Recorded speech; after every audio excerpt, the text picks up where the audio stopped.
Would you move to Israel 6 weeks after October 7th? Well, that's exactly what Dennis Karp did. Listen to his story on this episode of the Jewish Road Podcast.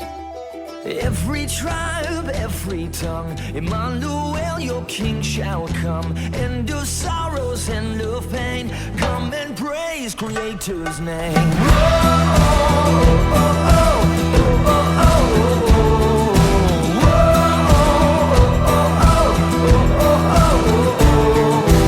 Hey, welcome to the Jewish Road Podcast. My name is Matt Davis. And I'm Ron Davis. And we are here with a good friend from Israel. His name is Dennis Karp. Hi, Dennis.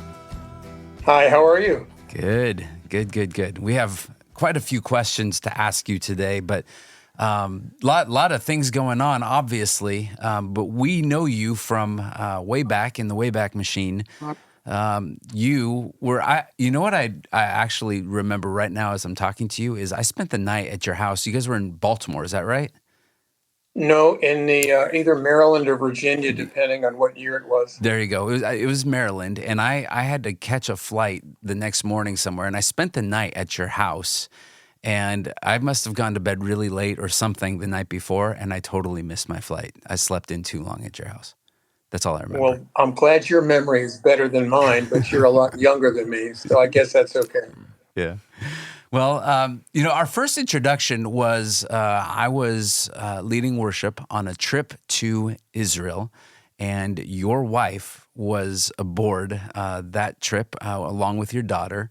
And it was along the way, I think Israel was it was opening up for all of us, this idea, this place, that God was doing something and stirring something.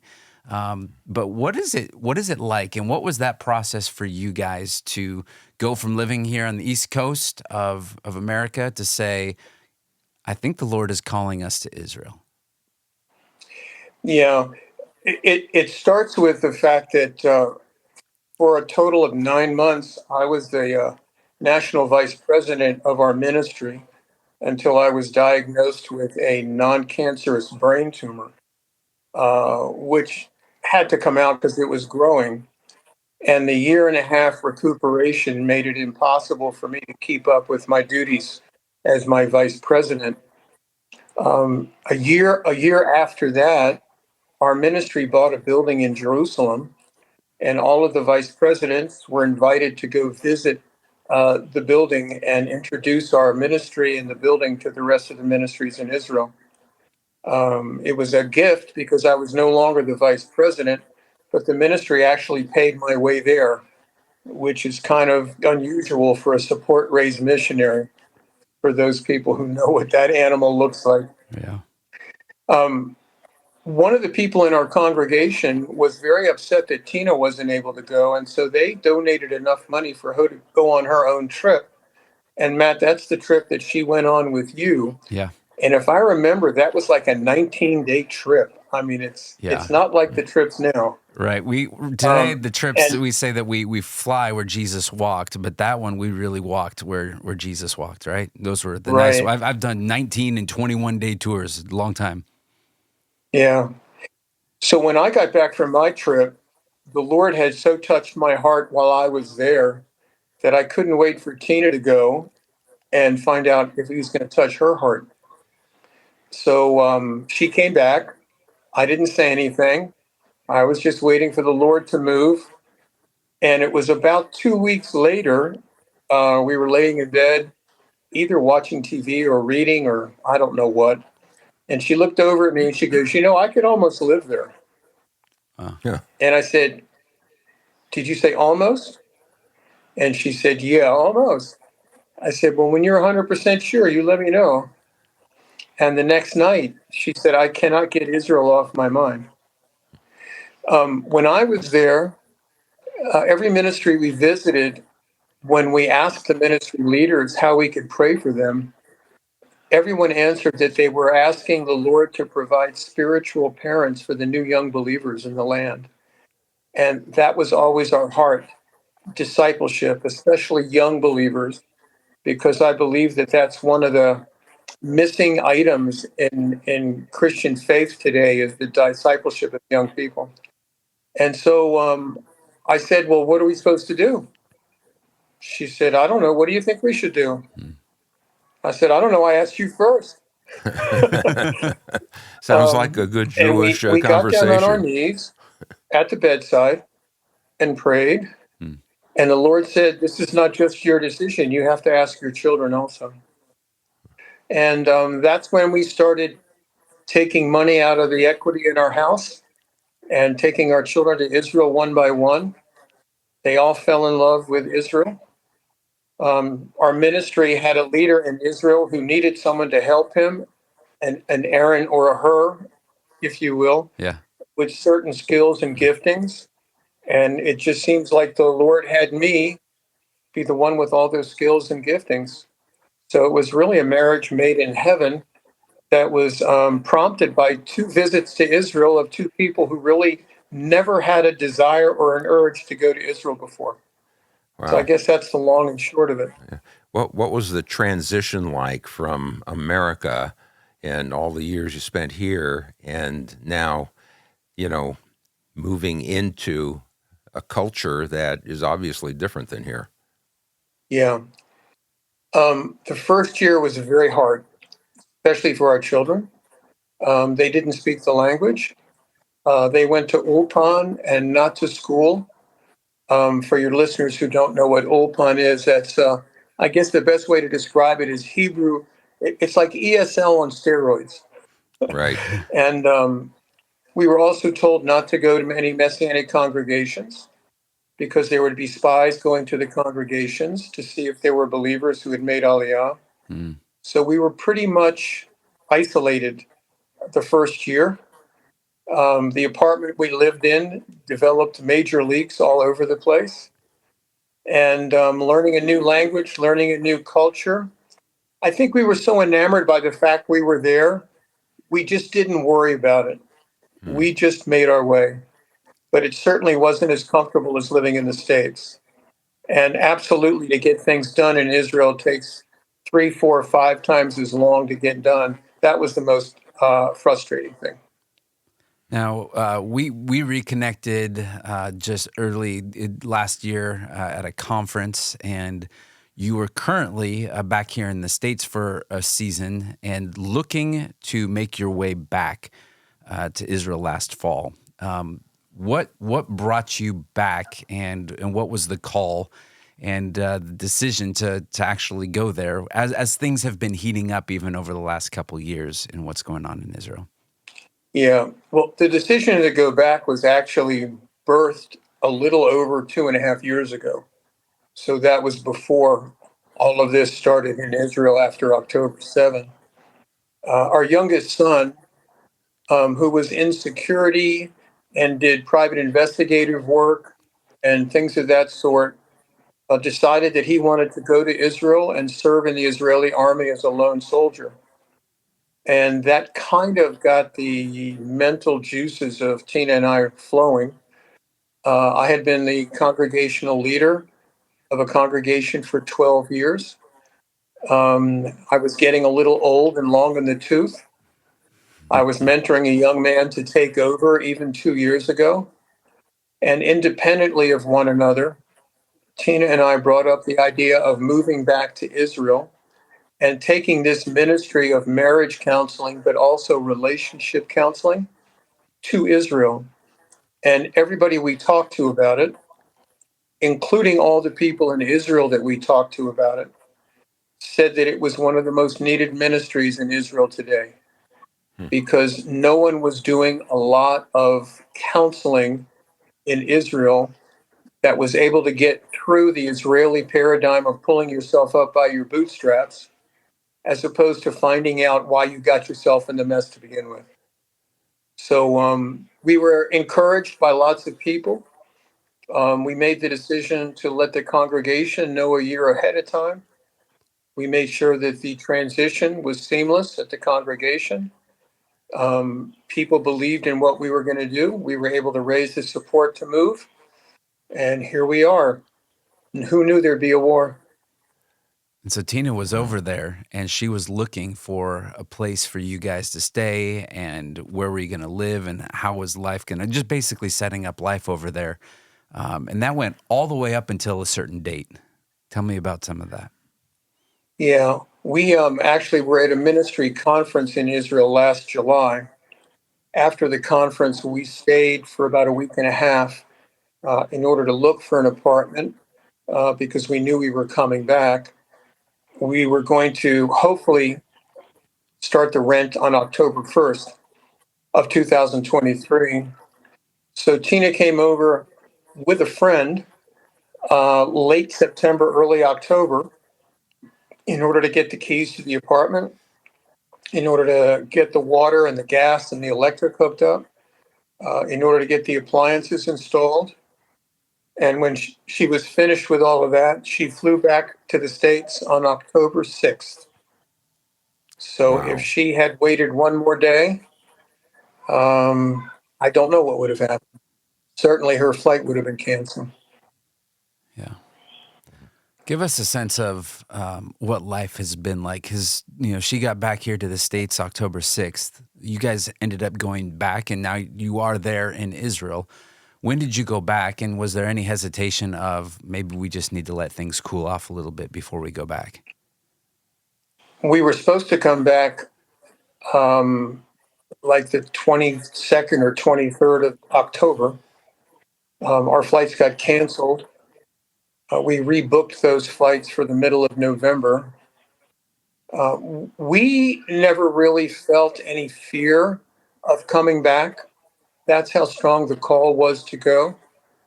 There were a lot of friends and family members who advised us to wait.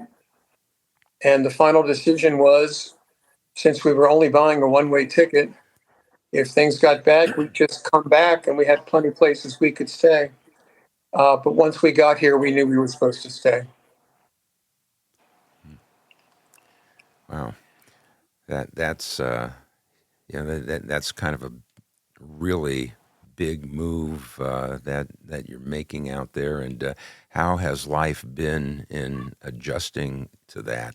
I know you said you're doing a lot of counseling with families and with kids. Um, is that something that you're seeing a lot of need for, obviously, especially after October 7th? Yeah. And what's happening now is that I think it doesn't matter whether you're in Israel or Argentina. When you meet with someone or you meet with a couple, and the Lord uses your ministry and your counseling to better their lives or better their marriage, they tell someone else. And then that other person comes and talks to you. And that's what's happening now. And that's what's leading up to probably a 10-week seminar that we're going to be doing in Jerusalem about marriage relationships and also just relationships in general. So it's growing organically, which is, to be honest with you, what we knew would happen. Yeah. Now that's in addition to the evangelistic work that we do one-on-one.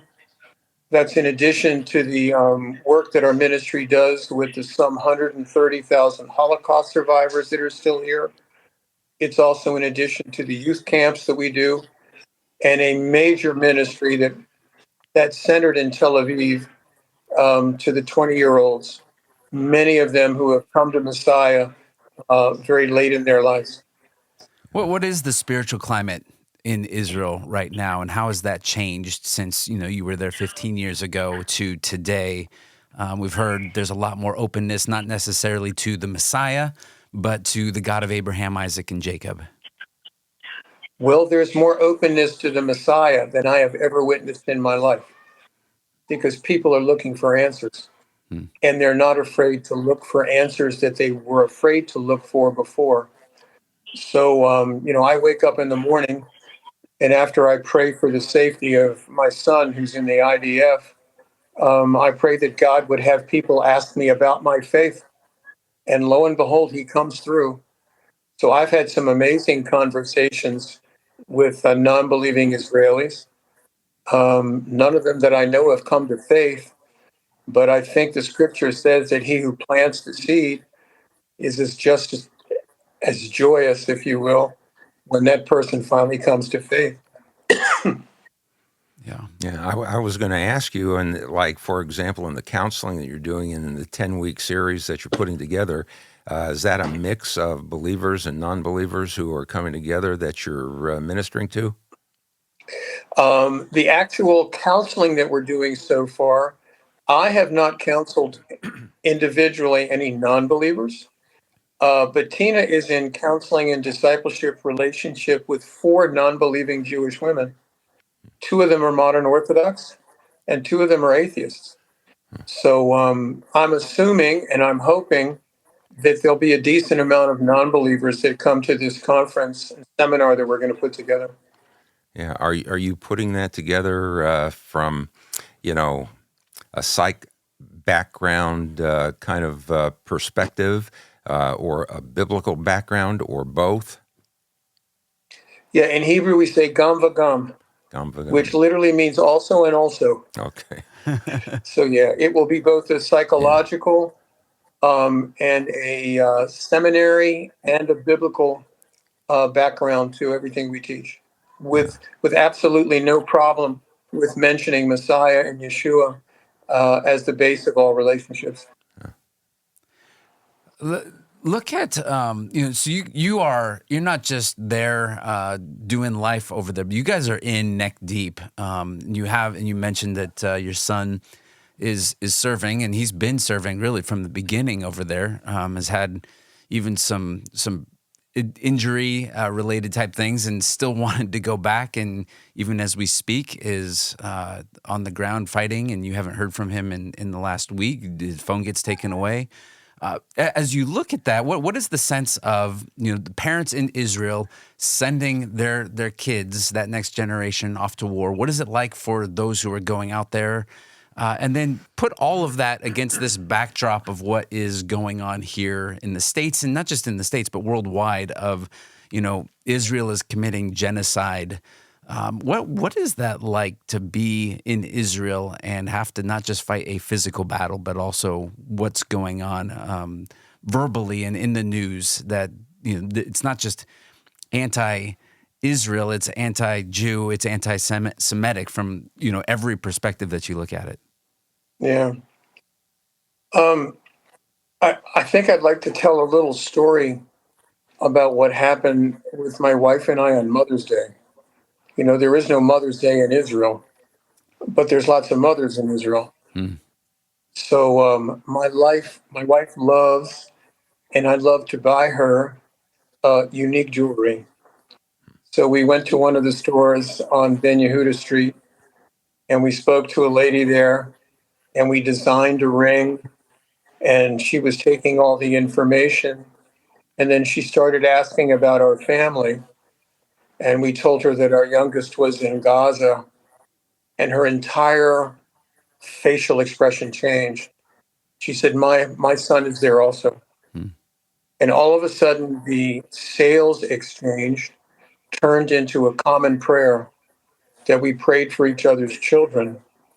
When we go places and we tell people that our son's in the army, they look at us differently. So the way people look at the war here, it's a constant that's going on. Every family is being touched in one way or another, but life must go on. I think that's part of the victory of the Jewish people here in Israel. We refuse not to let life go on. As far as what's going on overseas, if your program was longer, I could talk for 2 hours, but I'm not going to. It's interesting. There have been, and I'm sure you've been following it, there have been polls taken in the United States, both on the general opinion of the general public and also the opinion of students on campuses. And the results are that 70 to 80% of the public and 70 to 80% of the students on campus are absolutely opposed to what's happening on the campuses. They are in favor of Israel protecting itself, and they are in favor of the Jewish nation existing, not just for the next month, but forever. The problem is that an organized minority has systematically come into the United States government, into the French government, into the English government, into the German government, and elsewhere in the world, and they're taking over political systems and educational systems. That's right. And the second one, the educational system, in my mind, is the most dangerous.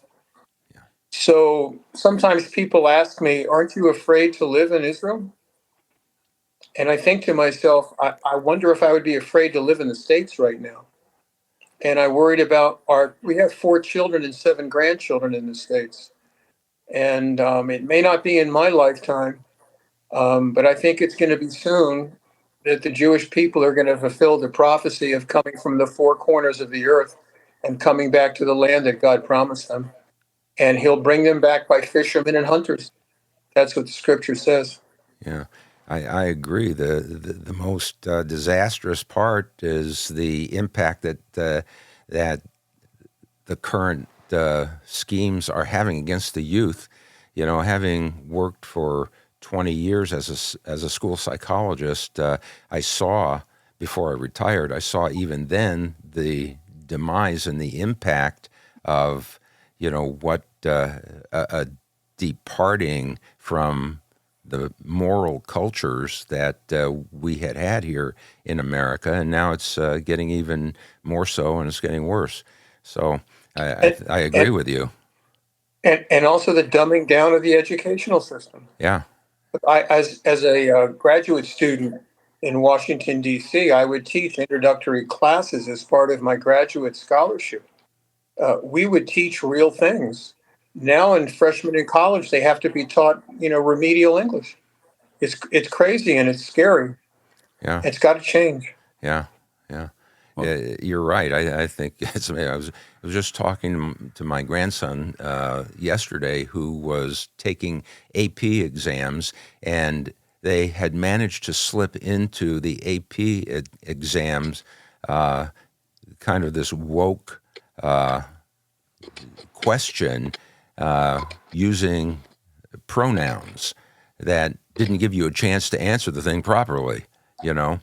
And it's just insidious the way these things are just getting, introduced almost intravenously to the whole culture. Yeah. But if you're a student of the Bible, even though you're scared, you shouldn't be surprised. Right. It's That's right. prophesied. That's right. When we started the Jewish Road a couple of years ago, we really wanted to make a connection between what we call Act 1, the Old Testament, and Act 2, the New Testament. And how do we actually help Christians make sense of the roots of their faith and help the Jewish people make sense of Yeshua, of Jesus? And really, since October 7th, there's been a shift for us, and not that we've abandoned that first call and first mission, but there is not just a physical war that is being fought in Israel, but there's an information war. And there are people, we know people who've been pulled off of even the front lines of battling in Israel to be able to help fight the front lines of the information war that is going on. Which is huge for Israel if we're going to have any support worldwide, and so that feels like a calling for us in this season of our ministry. Today, you are actually, you're 7 hours ahead of us, but you are right now on the cusp of moving from one holiday to another holiday, Yom HaZikaron and Yom HaAtzmaut. Tell us about these 2 days and what it's like to live that out in Israel right now. As in the next, hour, we're going to transition from one holiday to the next. Yes. Well, today is Yom HaZikaron, which is the Day of Remembrance. It's the equivalent in the United States to Memorial Day, where Israel remembers all of the fallen soldiers in Israel's battle of existence ever since 1948. Yesterday, at the Western Wall, as is done every year, there was a memorial service with the blowing of trumpets, and the sirens were sounded all over Israel for 2 minutes. Just like on the day where we remember the Holocaust when the sirens are sounded, everybody in Israel just stopped during those 2 minutes. And you reflect on the day. The cars stop in the street. That's right. Sales stop across the counters in stores. And you just remember. But this was the heaviest Remembrance Day that I can ever remember, because Israeli boys and girls are dying every day right now. There are still some of them held hostage in Gaza, and more will perish before this all finds its end. And then it transitions at midnight tonight to Israel's Independence Day. This is the first time that I can ever remember that the Hebrew date for Israel's independence matches the Greco-Roman date for Israel's independence. That is May 14th, 1948. Normally, all over Israel, and I can testify to the 4 years that we lived in Jerusalem from 2007 to 2011, after sundown, there is a constant party in the streets. That's right.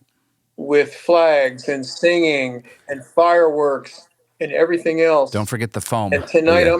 The shaving cream. Tonight I'm afraid to go into downtown Jerusalem because I'm afraid there might be some sort of terrorist activity. Yeah. So this year is just totally different, guys. And obviously the reason is because of the aftermath of October 7th. Yeah. What does it look like for you? I'm just curious. You know, there's a constant threat. It's not that there's just trying to finish out Hamas and the battle in Rafah right now, and then we have our government that is saying we're going to withhold weapons. But there's, I'm looking at Red Alert, the app that's telling us when rockets are being launched. There's a constant threat that's coming from Lebanon with Hezbollah, and then you were there. When 330, now they're saying like over 400 drones and ballistic missiles are coming from Iran. Iran steps out from behind their proxies, and which was an incredible miracle, like on biblical scale, to be able to be there. Why the fact that we're celebrating the independence of Israel as a nation, this is a more important time in history than any other time that Israel has a homeland for the Jewish people. What is the significance? Do you feel that? Do the Israelis feel that there is no other choice? This is existential. Yes, it is existential. And I'm glad that you used that word because it's exactly what it is. It's an existential war. It's not a war for land. It's a war for existence. We were here on the night that those missiles and drones and rockets all came from Iran. Everybody in Israel, I think, was watching the television. Nobody went to sleep. They were due to hit around 2 or 2:30 in the morning. And when you said that it was a miracle on biblical proportions that nothing terrible happened, I think that's an understatement. There was a statistician in the United States, I believe, who did a study and said that for the Israeli Air Force, the Israeli Air Defense, David Sling, Iron Dome, all to come together at one time to defeat missiles, drones, and rockets, all shot at the same time. The best case scenario statistically was that they could take out about 85% of them. Right. The fact that they took them all out is, in fact, a miracle of biblical proportion. And so now I can't speak for the secular Israeli. I can't speak for the atheist Israeli. They're here also. But if you've read the scriptures and you believe what they say, then you know for sure that God's hand is over this country. And so we're here and we're here to stay. And sometimes we spend the night in a bomb shelter, but the next morning we get up and we go to work. Wow. What does the American church need to know about what's happening in the Middle East today? The American church needs to know that they need to upgrade their knowledge of not just the scripture, but of worldwide politics. They need to be able to ask the right questions of people who are accusing the Jewish people of genocide, of homicide, of whatever else they're being accused of. And without that knowledge, how can you ask the right questions? I mean, when someone comes up to you and says, Palestine must be free from the river to the sea, you need to be able to ask them, what river are you talking about? Yeah. They don't Because know. typically they don't know. That's right. What sea is it that you're talking about? Well, I don't know. Mm-hmm. Well, then why are you saying that? Well, that's what we've been told to say. Who told you Who to say told you? it? Yeah. I mean, it's not. How do I put this? It's almost like when you're sharing the gospel, you're not fighting with the person you're sharing with. The best thing to do is ask questions. That's what Yeah. Yeshua did. Right. When they asked him a question, he asked the question back. It's a very Jewish It's thing to Jewish. do. Yeah. So, but you can't ask the right questions unless you have enough information. Yeah. And so I would pray that they would become more knowledgeable in their own scriptures and bold in their confrontation with people who speak against Israel and against the Jewish people and against the scriptures. Yeah. I'm glad you brought up that dynamic of politics being involved in this, because it's not separate from biblical truth. As you look at what's happening in the world, God has already commented on where we're going biblically, prophetically, and you just can't separate them. I agree with you That's 100%. yeah, that's the understanding that people don't have. A lot of people want to shy away from it. I don't want to talk about politics, but Yeshua talked about politics a lot. But here's another thing that just came to my mind. Look at the people that seminaries are graduating and putting into the pastorate. They're Yeah, not educated. yeah, It's sad. yeah, Yeah, well, we see that when we when we either are asked to speak at churches, and the pastors who, when you're 10, 15, 20 years in to being a pastor, everybody assumes that you know everything, and these pastors are quietly asking us or texting us or, hey, what does this actually mean? And we need, and as two people who've gone through seminary ourselves, we know we didn't get it, because even our seminary profs, they don't understand the full picture. And so thank God we exist to be able to bridge that gap in some of those places. But that there is an ignorance on one part, and there's an indifference on the other part, and they work together to unfortunately dumb down the church. And we really need to bring back a level of biblical scholarship and literacy to what is going on in the church. Yeah, and dumb down the gospel and dumb down the scriptures. Yeah. yeah. Dennis, Wow, we could talk about that for another hour. yeah, that's right. How can we be praying for you and the ministry that is going on in Israel today as we close out? Well, for us personally, the first prayer is for the safety of our son, who is fighting in the IDF. He has been injured twice already. One could have been very serious, Yep. where a piece of shrapnel came an eighth of an inch from hitting his eye, and the other where he got about a 5-inch gash in his arm, but he couldn't wait to go back, because the spirit of unity and the spirit of understanding and the spirit of necessity in the people that he serves with, he felt guilty recuperating at home while they were out in the field. Mm.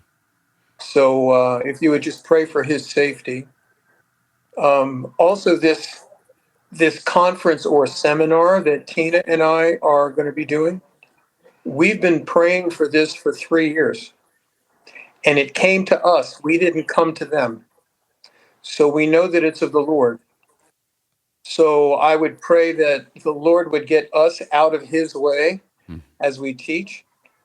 I pray that it would be very well attended. And I pray that it might be the beginnings, the seed, if you will, of an organically growing ministry here where we can teach other people to do what we do. And other than that, pray for our kids and grandkids at home. We miss them. I come to the States. We come to the States twice a year on a speaking tour and also a support race tour. So we get to see them twice a year, but it's not like being in the same country.